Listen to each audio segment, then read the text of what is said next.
Assalamualaikum warahmatullahi wabarakatuh. Halo Bapak, Ibu, teman-teman guru, dan para orang tua hebat di seluruh Indonesia.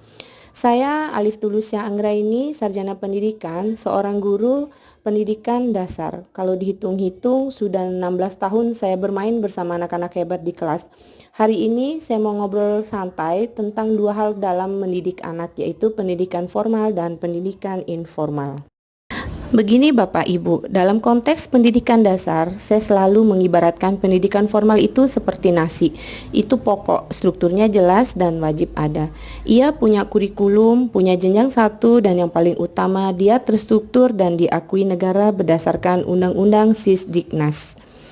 Manfaat formal jelas ada. Anak akan mendapatkan pengetahuan kognitif yang berstandarisasi, lulus dapat ijazah. Tantangannya juga pun ada, tapi itu hanya terkadang. Formal itu terlalu fokus pada ranah kognitif saja, jadi terkesan kaku dan kurang fleksibel. Lalu, pendidikan informal? Pendidikan informal itu seperti lauk dan sayurnya, yaitu pendidikan keluarga. Ini adalah tempat pendidikan pertama anak terjadi di kehidupan sehari-hari. Manfaat informal itu sangat dahsyat sekali. Di sini anak terbentuk budi pekerti, watak, kecerdasan sosial, dan perkembangan fisik psikis anak secara utuh. Ini yang membuat anak jadi manusia seutuhnya. Tantangannya, kualitasnya sih bergantung pada lingkungan dan kesiapan keluarga. Tidak ada kurikulum resmi, jadi hasilnya bisa beragam. Kunci kita adalah mengintegrasikan keduanya. Jangan sampai formal dan informal berjalan sendiri. Berikut adalah langkah-langkah konkret untuk mengintegrasikan elemen informal ke dalam kurikulum formal mata pelajaran IPA di pendidikan dasar, dengan fokus pada peningkatan keterampilan sosial, kreativitas, dan penerapan pengetahuan.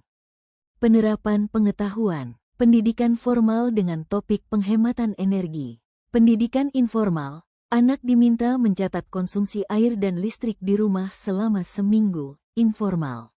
Di kelas, data ini dianalisis formal untuk mencari cara menghemat.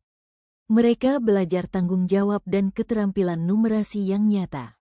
Target pengembangan, kreativitas. Pendekatan formal dengan topik perubahan wujud benda. Manfaat informal, anak diminta mendesain alat peraga dari barang bekas di rumah untuk menunjukkan perubahan wujud, misalnya, membuat alat destilasi sederhana dari panci dan gelas. Ini melatih kemampuan problem solving praktis. Target pengembangan ketiga adalah keterampilan sosial. Pendekatan formal dengan topik rantai makanan dan ekosistem lokal. Pendekatan informal, anak bekerja dalam kelompok kecil, sosial, untuk mengamati satu ekosistem, misalnya, kebun sekolah, atau selokan depan rumah. Mereka harus berbagi peran, pencatat, penggambar, pelapor, dan berdiskusi, sosial, saat mengidentifikasi organisme. Selanjutnya untuk mengatasi tantangan akses dan kontribusi informal. Kita tidak boleh menutup mata. Di Indonesia, masih ada anak-anak yang kesulitan mendapat akses pendidikan formal, baik karena kendala ekonomi, geografis, atau kondisi keluarga. Ini yang disebut kekejangan dalam akses. Peran kita sebagai guru tidak berhenti di gerbang sekolah. Kita harus menjadi agen penjangkauan, bekerja sama dengan perangkat desa, RT RW, dan tokoh masyarakat untuk mendata anak yang putus sekolah. Selanjutnya, kita juga bisa membangun jembatan.